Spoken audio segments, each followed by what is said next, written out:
మా latest videos కోసం మా ఈ తెలుగు న్యూస్ ఛానల్ సబ్స్క్రైబ్ చేసి గంట సింబల్ యాక్టివేట్ చేసుకోండి. అందరికీ నమస్కారము. ప్రపంచంలో ధర్మం గొప్పదా లేక లక్ష్మి గొప్పదా అనే విషయాన్ని ఈ వీడియోలో తెలుసుకుందాం. ఒకసారి ధర్మదేవతకు లక్ష్మీదేవికి వాదన జరిగింది. ధర్మదేవత నేనే గొప్ప అంటే కాదు నేనే గొప్ప అని లక్ష్మీదేవి వాదించుకున్నారు. ఇద్దరూ కలిసి తమలో ఎవరు గొప్పవారో తెలుసుకుందామని దేవరాజు అయిన ఇంద్రుని దగ్గరకు వెళ్ళారు. ధర్మదేవత లక్ష్మీదేవి కలిసి ఇంద్రలోకానికి వెళ్ళగానే ఇంద్రుడు మీరిద్దరూ అనుకోకుండా స్వర్గానికి రావడానికి గల కారణమేమిటని అడిగాడు. అప్పుడు లక్ష్మీదేవి ఇలా చెప్తుంది, ఈ ధర్మము కంటే నేనే గొప్ప అని చెప్పినా కూడా ఈ ధర్మదేవత అంగీకరించటం లేదు. నేను లేకపోతే ఎటువంటి వారికైనా జీవితమే లేదు. అందుకే నేనే గొప్పని నేనే శ్రేష్టమని చెప్పినా కూడా ఈ ధర్మదేవత ఒప్పుకోవటం లేదని లక్ష్మీదేవి చెప్పింది. తరువాత ధర్మదేవత కూడా మాట్లాడుతూ ధర్మం లేని జీవితం ఔన్నత్యాన్ని పొందలేదు. లక్ష్మి లేకపోయినా సరే గాని ధర్మం మాత్రం ఉండాలి. అందుకే నేను లక్ష్మీదేవి కంటే గొప్పదాన్ని అని ఇంద్రునితో చెప్పింది. ధర్మదేవత లక్ష్మీదేవి కలిసి ఇంద్రునికి తమలో గొప్పవారెవరో చెప్పమని అడిగారు. ఇంద్రుడు సంశయంలో పడ్డాడు. లక్ష్మీదేవి గొప్పదని చెప్తే ధర్మదేవత వెళ్ళిపోతుంది. ధర్మము లేని రాజ్యము సుభిక్షంగా ఉండదు.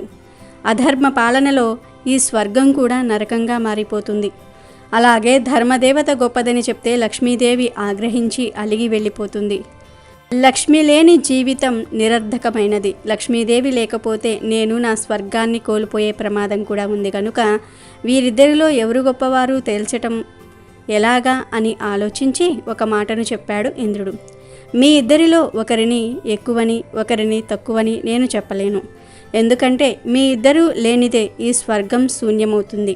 కాబట్టి మీ సందేహాన్ని తీర్చి మీకు సరైన న్యాయమైన సమాధానం చెప్పేవాడు భూలోకంలో ఉన్నాడు. అతని పేరు విక్రమాదిత్య మహారాజు. అతనే మీ సమస్యకు పరిష్కారాన్ని చెప్పగలరని ఇంద్రుడు లక్ష్మీదేవిని ధర్మదేవతను భూలోకానికి పంపించాడు. భూలోకానికి వచ్చిన లక్ష్మీదేవి ధర్మదేవత విక్రమాదిత్య మహారాజు దర్బారుకు వెళ్ళారు. వారిని చూడగానే విక్రమాదిత్యుడు వినమ్రంగా నమస్కరించి, ఒకరు ధర్మదేవత మరొకరు సంపదకు దేవత, మీరిద్దరూ నా రాజ్యానికి రావడానికి గల కారణమేమిటని అడిగాడు. లక్ష్మీదేవి ధర్మదేవత మా ఇద్దరిలో ఎవరు గొప్పవారు ఎవరు శ్రేష్టమైన వారో తేల్చుకోలేక నీ వద్దకు వచ్చామని చెప్తూ, మా ఇద్దరిలో ఎవరు గొప్పవారు ఎవరు శ్రేష్టమైన వారు నువ్వే చెప్పాలని విక్రమాదిత్య మహారాజుతో అన్నారు. మీరు ఇద్దరూ మీకు మీరే శ్రేష్ఠులని గొప్పవారని ఎందుకు అనుకుంటున్నారో చెప్పండి.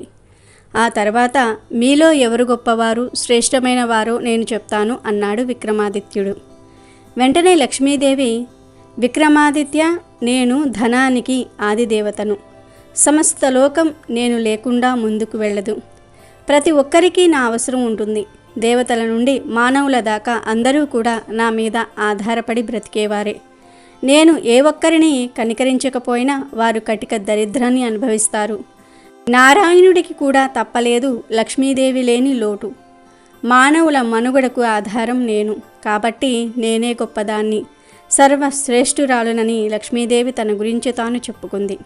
ఆ తర్వాత ధర్మదేవత కూడా విక్రమాదిత్యతో, విక్రమార్క, నేను ధర్మానికి ఆదిదేవతను. ధర్మం లేని చోట మనుషులు మనలేరు. అధర్మం తాండవిస్తుంది. అంతా వినాశనమవుతుంది. సృష్టి స్థితిలయలు సమంగా జరగాలంటే ధర్మము ఎంతో అవసరం. లక్ష్మి లేకపోయినా బ్రతకవచ్చు, కానీ ధర్మ నిరతి లేని చోట బ్రతకటం కష్టమవుతుంది. మంచి చెడుల విషయాలలో కూడా ధర్మం ఎంతో అవసరమైనది. ధర్మము గనుక కోరబడితే తప్పు చేసిన వారు రక్షింపబడతారు, తప్పు చెయ్యని వారు శిక్షించబడతారు. ధర్మాన్ని రక్షించే వారిని ధర్మమే రక్షిస్తుంది. గనుక నేనే గొప్పదాన్ని. ధర్మదేవత తన గురించి తాను చెప్పుకుంది. లక్ష్మీదేవి ధర్మదేవతల మాటలు విన్న విక్రమార్క మహారాజు బాగా ఆలోచించి, లక్ష్మి లేకపోయినా బ్రతకవచ్చు, కానీ ధర్మం లేకుండా బ్రతకటం కష్టం. రాజ్యము గాని పాలన గాని వ్యవస్థ గాని ధర్మం వల్లే నిలబడతాయి. కాబట్టి ధర్మమే గొప్పదని భావించుకున్నాడు. లక్ష్మీదేవి కంటే ధర్మదేవతే గొప్పదని వారితో చెప్పాడు. విక్రమాదిత్యుని మాటలు విన్న ధర్మదేవత సంతోషించింది. కానీ లక్ష్మీదేవి మాత్రం అతనిపై కోపగించుకుని, లక్ష్మి కన్నా ధర్మం గొప్పదని గొప్పగా చెప్పావు. నేను లేకుండా నువ్వు నీ రాజ్యాన్ని ఎలా పాలిస్తావో, నువ్వెలా బ్రతుకుతావో చూస్తాను. నీ ధర్మం నిన్ను ఏ విధంగా రక్షిస్తుందో కూడా చూస్తాను అని అలిగి అతని రాజ్యాన్ని వదిలి వెళ్ళిపోయింది లక్ష్మీదేవి. లక్ష్మీదేవి ఆగ్రహానికి గురైన విక్రమాదిత్య మహారాజు ధనాన్ని, సిరి సంపదలను పోగొట్టుకొని కట్టిక పేదవానిలాగా మారిపోయాడు. సిరి సంపదలను, ధనాన్ని కోల్పోయి బీదవానిగా మారిపోయిన విక్రమాదిత్యుడు ఆ రాజ్యంలో ఉండటం ఇష్టం లేక తన గుర్రాన్ని, ఖడ్గాన్ని తీసుకుని వెళ్ళిపోయాడు. వెళ్తూ తన చెల్లెలు ఇంటికి వెళ్ళి అక్కడే కొద్ది రోజులు గడపాలనుకున్నాడు. అతని చెల్లెలు మాత్రం ఇతడు ఉన్న దీన పరిస్థితిని చూసి గుర్రాల పాకలో అతనికి బస ఏర్పాట్లు చేయమని సైనికులతో చెప్పి గుర్రాల పాకలోనే విక్రమాదిత్యునికి బస ఏర్పాటు చేయించింది. అయినా కూడా విక్రమాదిత్యుడు సందేహపడకుండా అక్కడే కూర్చుని తన చెల్లెలు గురించి ఎదురు చూశాడు. కొంతసేపటి తర్వాత తన చెల్లెలు అతని కోసం ఎండిపోయిన రొట్టెను తెచ్చి ఆహారంగా తినమని ఇస్తుంది. అది చూసిన విక్రమాదిత్యుడు బ్రతికి చెడినప్పుడే కదా మనవారెవరో తనవారెవరో తెలుస్తుందని అనుకుంటూ ఆమె ఇచ్చిన ఎండిపోయిన రొట్టెను ఆ గుర్రాల పాకలోనే ఒక గోతిని తవ్వి అందులో ఉంచి, ఓ భూమాత, నేను మళ్ళీ ఒకసారి ఇక్కడికి వస్తాను. అప్పటిదాకా ఈ రొట్టెను కాపాడి నాకు అందజేయి అని భూదేవిని ప్రార్థించి ఎవరికీ చెప్పకుండా అక్కడి నుండి వెళ్ళిపోయాడు.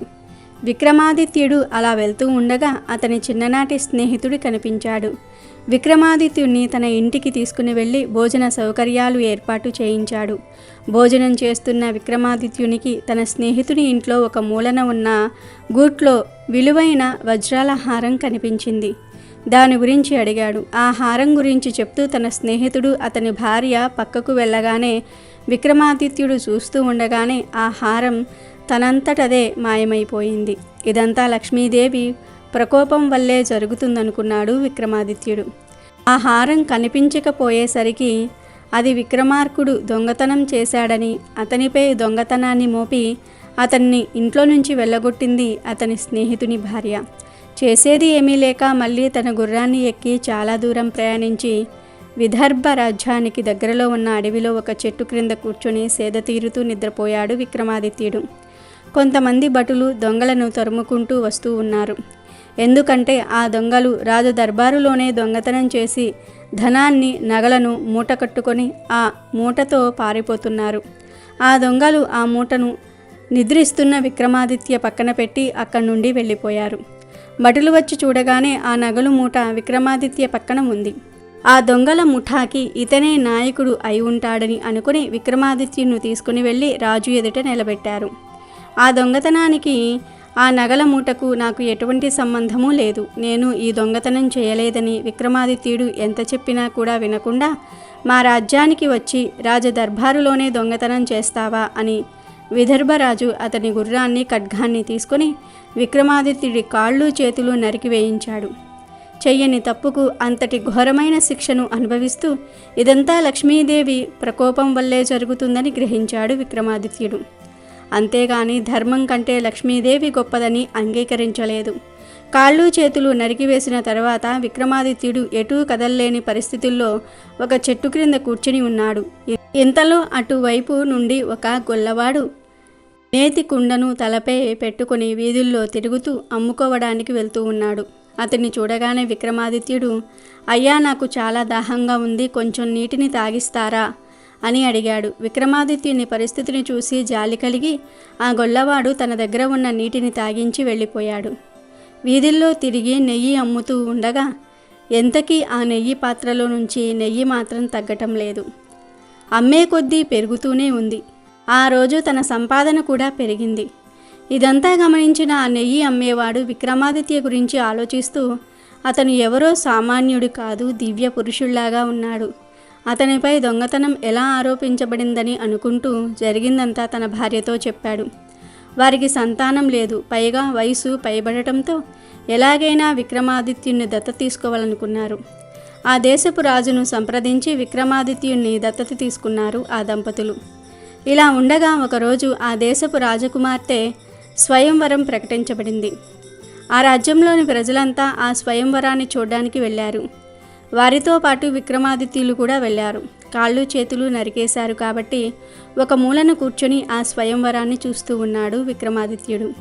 ఆ స్వయంవరానికి అతిరథ మహారాజులంతా కూడా వివిధ రాజ్యాల నుండి వచ్చారు. రాజకుమారి వరమాలను తీసుకుని వచ్చి సభలో ఉన్న వారితో పాటు ఎక్కడో ఒక మూలన కూర్చుని ఉన్న వ్యక్తిని కూడా చూసింది. అతని చూడగానే అతనిలో ఏదో ఒక దివ్య తేజస్సు కనిపించింది.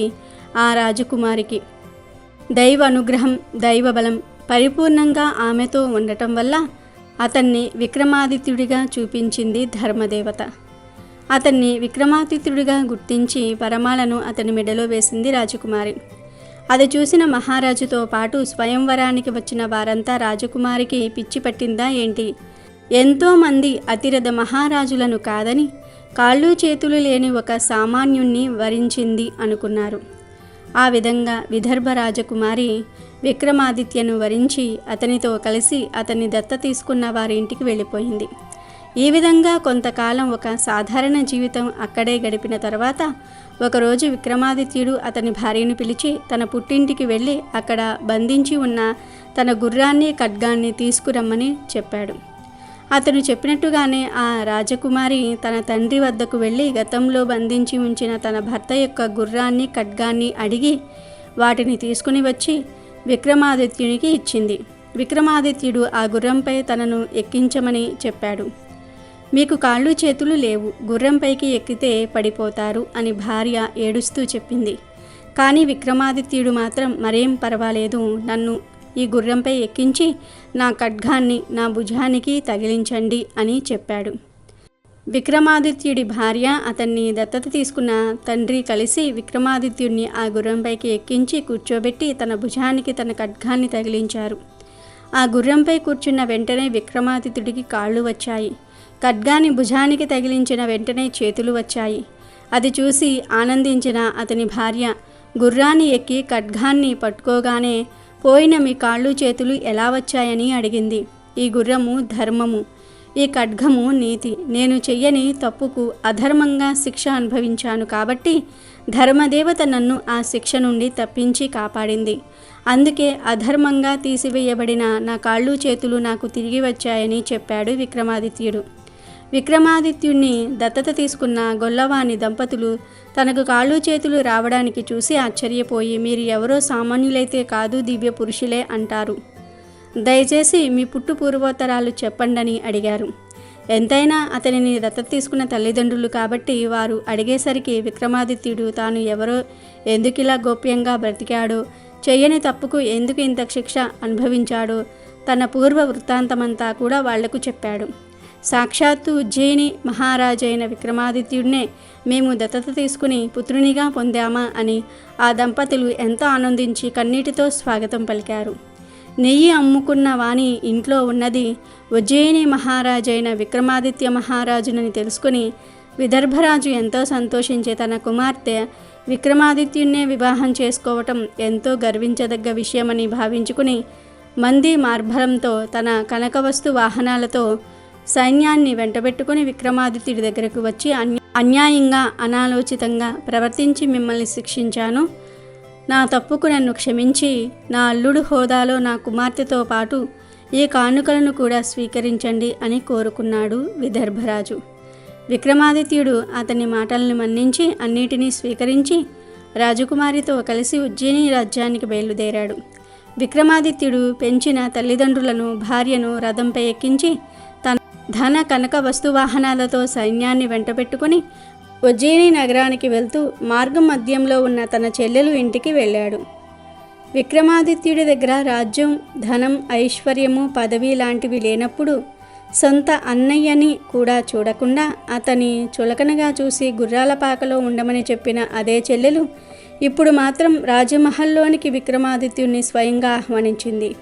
ఎందుకంటే ఇప్పుడు అతని దగ్గర పదవి, రాజ్యము, ధనము, ఐశ్వర్యము వంటివి ఉన్నాయి కాబట్టి.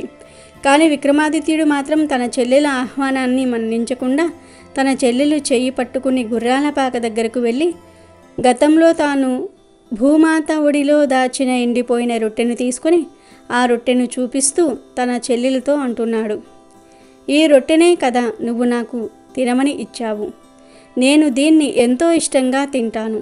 ఎండిపోయిన రొట్టె ఇచ్చినందుకు నాకు నీపై ఎలాంటి కోపము లేదు. కానీ ఒక మాట చెప్తాను, శ్రద్ధగా విను.